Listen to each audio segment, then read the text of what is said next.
প্রমাণ দেন, মুস্তাদরাক হাকিম বের করেন, চতুর্থ খণ্ডে 125 পৃষ্ঠা পড়েন।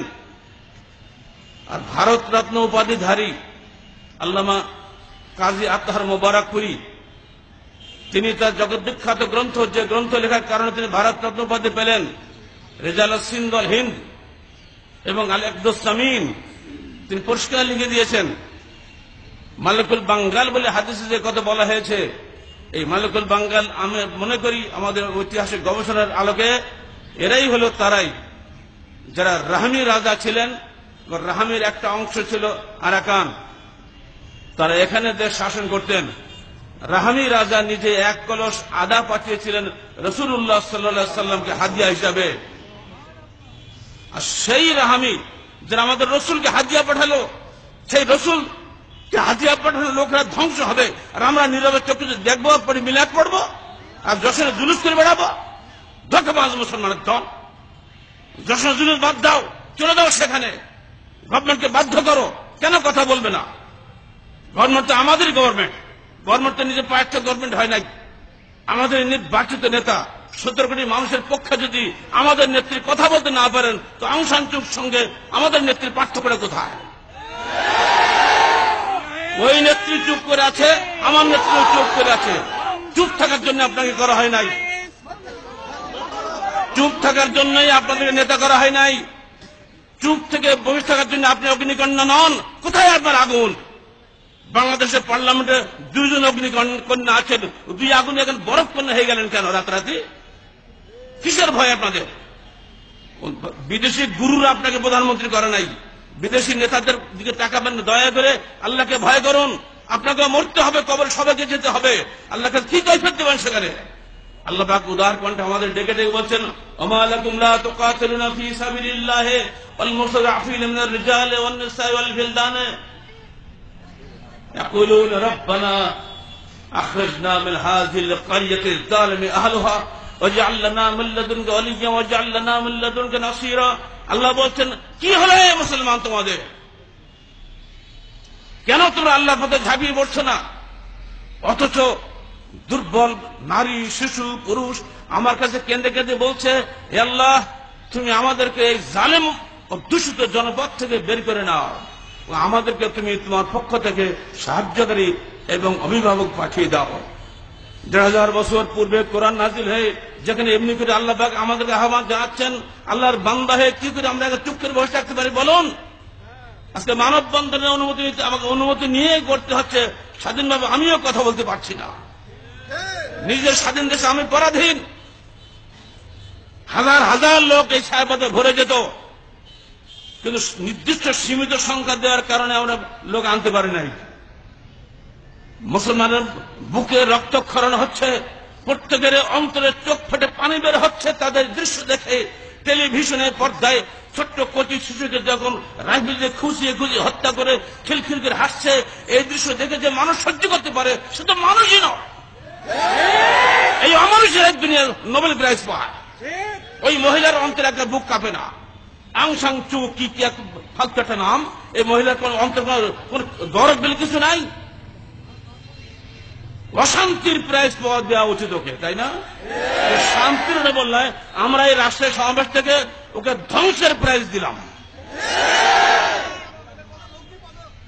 বন্ধুরা আমার, আমরা মনের দুঃখ প্রকাশ করছি মাত্র, আমাদের কিছু করার ক্ষমতা নাই।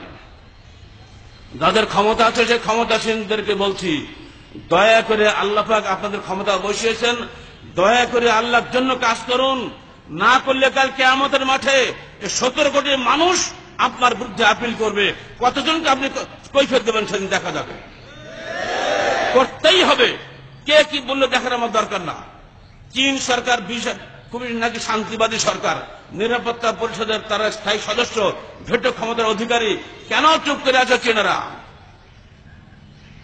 তোমরা নিরাপত্তা দিবে বিশ্বের, নিরাপত্তা দাও নিজের পাশের রোহিঙ্গাদের আগে, তারপর দেখে নেবে তুমি নিরাপত্তা বিশ্বে দিতে পারো কিনা। 15,000 মানুষের জন্য তোমরা পূর্ব তিমুর ছিনিয়ে নিলে ইন্দোনেশিয়া থেকে, আর আজকে 20 লক্ষ 22 লক্ষ 50 30 লক্ষ মানুষের স্বাধীনতার কোনো মূল্য নাই। আমরা খালি একটু কি বলবো, মগ দস্যুদের সামনে বাংলার মানুষ নির্যাতিত হয়েছে, আজকে মগদস্যুদের সামনে রোহিঙ্গা মুসলমানরা নির্যাতিত হচ্ছে, তাই বাংলার মানুষ অবশ্যই তার বিরুদ্ধে ফুঁসে দাঁড়াবে। আমরা সরকারের কাছে আবেদন জানাবো, দয়া করে মানবিক হন। গণতন্ত্রী হওয়ার চাইতে মানবিক হওয়া বেশি জরুরি। মানবতা মায়ের খাচ্ছে, মানবতা মায়ের খাচ্ছে, আর আপনি গণতন্ত্রের তসবিহ পাঠ করছেন। ওই গণতন্ত্রের দরকার নাই যে গণতন্ত্রের মানুষের কোনো উপকার করতে পারে না। ওই গণতন্ত্রের কোন প্রয়োজন নাই যে গণতন্ত্রের পশুর সঙ্গে আপোষ করে, মানবতার সঙ্গে আপোষ করতে পারে না। আহলে হাদিস আন্দোলন বাংলাদেশ বাংলার জমিনের পবিত্র কোরআন ও সহিহ হাদিসের আলোকে জীবন গড়ার সংগ্রাম চালিয়ে যাচ্ছে। কোরআন এবং হাদিসের পক্ষে যারা আছে আমরা তাদের সঙ্গে আছি, কোরআন হাদিসের বিপক্ষে যারা আছে তাদের সঙ্গে আমাদের কোনো সম্পর্ক নাই। কোরআন এবং হাদিসের আলোকে একটা নির্যাতিত মানুষকে সাহায্য করার জন্য শুনুন হাদিস আল্লাহ রাসূল কি বলেছেন, আল্লাহু ফি আউনিল আবদে মা কানাল আবদু ফি আউনি আখিহি। আল্লাহ পাক ওই বান্দার সাহায্যে থাকেন যখন কোন বান্দা আরেক বান্দার সাহায্যে থাকেন। সেই বান্দা মুসলমান হোক, হিন্দু হোক, বৌদ্ধ হোক, যে কোনো আল্লাহর বান্দা যদি বিপদে পড়ে, আমি মুসলমান হিসেবে অবশ্যই তাকে সাহায্য করা আমার দায়িত্ব। আল্লাহ রাসূল বলছেন, তোমরা যদি দুনিয়াতে কারো একটা বিপদ থেকে সাহায্য করো, আমি আল্লাহ ওয়াদা করছি কিয়ামতের মাঠে আমি তোমার কোন বিপদ থেকে সাহায্য করবো ইনশাআল্লাহ।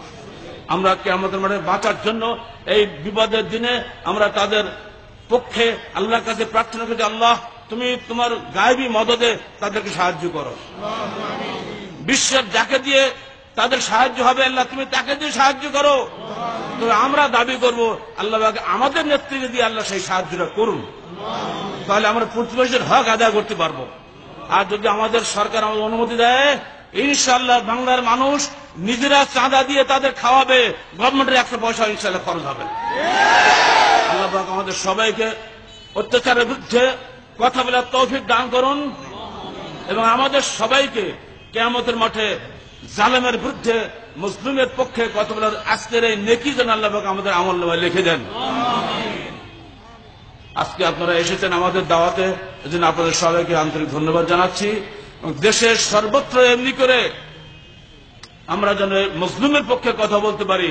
আমাদের সরকারকে বলবো, দয়া করে আমাদেরকে বাধা দিবেন না। আমরা সরকারের বিরুদ্ধে কিছুই বলতে রাজি নই, কিন্তু সরকার চুপ থাকলে আমরা তখনই কথা বলি। এটা আমাদের প্রাণের আবেদন।